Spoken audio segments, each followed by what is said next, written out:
Assalamualaikum warahmatullahi wabarakatuh. Salam untuk sobat-sobat kakek Bunsin dari Muhammad Fatahillah alias Bras Patah, Bras Jatah gih. Semoga kalian sehat selalu, rezekinya lancar dan dipermudahkan semua urusannya. Amin amin amin amin amin amin ya robbal alamin. Kakak, jangan lupa sebelum masuk pembahasan, like, komen, view video kakak sampai habis dan loncengnya dihidupkan ya sobat-sobat kakek Busin untuk melihat video kakak yang terbaru. Oke, kakak di sini akan membahas tentang pertanyaan malaikat mungkar dan nakir. Di dalam sebuah hadis telah disebutkan bahwa ketika mayat telah diletakkan di dalam kubur, maka datanglah dua malaikat yang warnanya hitam pekat, kedua matanya melotot. Suaranya yang keras bagaikan halilintar. Pandangan matanya bagaikan kilat yang menyambar-nyambar, dan kedua malaikat itu mampu merobek bumi dengan kuku jarinya yang sangat tajam. Lalu kedua malaikat itu datang dari arah kepala si mayit. Maka salatnya menyaksikan seraya berkata, "Kalian berdua datanglah dari arahku." Terus apa yang terjadi? Karena mayat ini telah melakukan sebuah sholat, baik pada waktu malam atau siang, karena rasa takut dan khawatir dari tempat ini. Kemudian kedua malaikat itu datang dari arah kaki si mayat. Maka kaki tersebut berkata, "Hei kalian berdua, jangan datang dari arahku ini, karena sesungguhnya mayat ini telah mempergunakan aku untuk berjalan ke sholat berjamaah. Karena rasa takut dan khawatir dari tempat ini." Selanjutnya kedua malaikat itu datang dari arah kanan si mayit.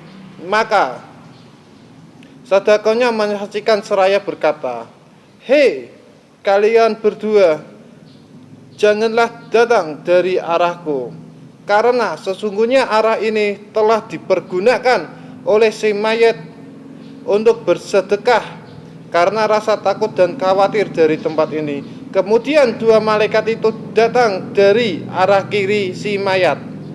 Maka kuasa menyaksikan seraya berkata, "Hei kalian berdua, janganlah datang dari arahku ini, karena sesungguhnya arah ini sering dipergunakan untuk menahan lapar dan haus karena rasa takut khawatir dari tempat ini."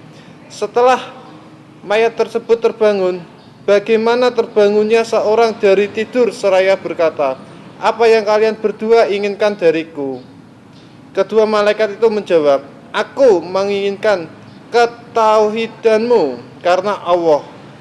Maka mayat itu menjawabnya dengan, "La ilaha illallah Muhammadur Rasulullah." Artinya, "Aku bersaksi bahwa tiada Tuhan selain Allah." Kemudian kedua malaikat itu bertanya lagi, "Apa yang kamu katakan tentang kebenaran Muhammad?" Maka mayat itu menjawab dengan kalimat ini, "Dan aku bersaksi bahwa Muhammad adalah utusan Allah." Lalu kedua malaikat tersebut berkata kepada mayat, "Kamu hidup dalam beriman dan kau mati pun dalam keadaan beriman."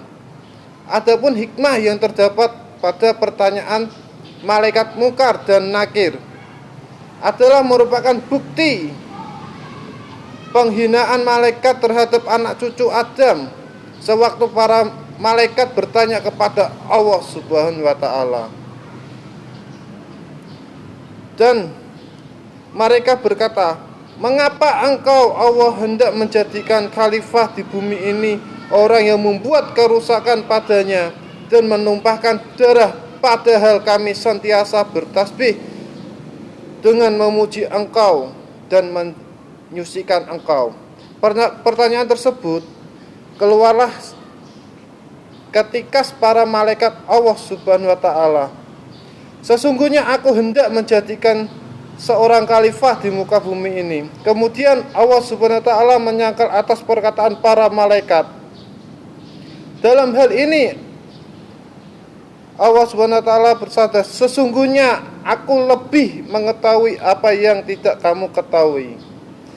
Kedua malaikat itu kemudian diperintahkan oleh Allah Subhanahu wa taala untuk masuk ke kubur orang mukmin dan bertanya kepada mayat tersebut. Pertanyaannya, "Siapa Tuhanmu? Siapa nabimu? Apa agamamu?"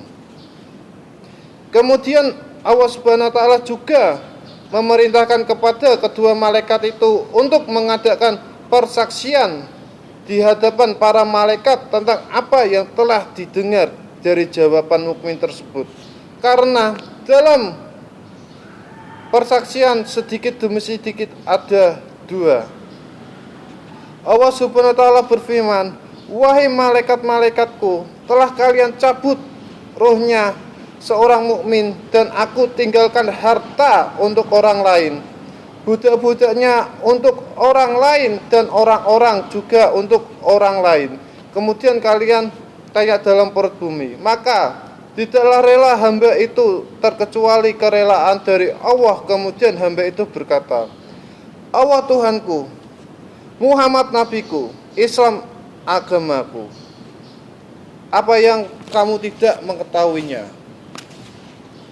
Kakak sering-sering mengingatkan kepada kalian, sobat-sobat kakek bucin, semua orang berhak menerima kesempatan kedua untuk memperbaiki dirinya sendiri. Bertaubatlah sebelum kalian wafat. Kebanyakan manusia terlena sehingga lupa bahwa maut akan datang menjemputnya. Kematian akan menghampiri kita. Segala kemewahan anak istri tercinta akan ditinggal semua. Kasur empuk dan bantal guling diganti dengan tanah kubur sempit dan mengerikan. Kematian bukan akhir dari segalanya. Kematian adalah awal perjalanan manusia menuju alam abadi, yaitu akhirat. Jika anak Adam mati, putuslah segala amal perbuatannya, kecuali 3 perkara: sedekah jariyah, ilmu yang dimanfaatkan, dan anak yang soleh yang mendoakan dia. Apakah kita punya bekal yang cukup untuk menghadapi kematian? Apa saja yang harus dialami seorang di alam kubur? Demikian pembahasan dari Muhammad Fathahillah alias Bras Patah, Bras Jatah nggih. Jangan lupa like, komen, view video kakak, dan jangan lupa loncengnya dihidupkan. Semoga kalian sehat selalu, rezekinya lancar, dan dipermudahkan semua urusannya. Amin amin amin amin amin ya robbal alamin. Salam dari Muhammad Fathahillah alias Bras Patah, Bras Jatah nggih. Wassalamualaikum warahmatullahi wabarakatuh.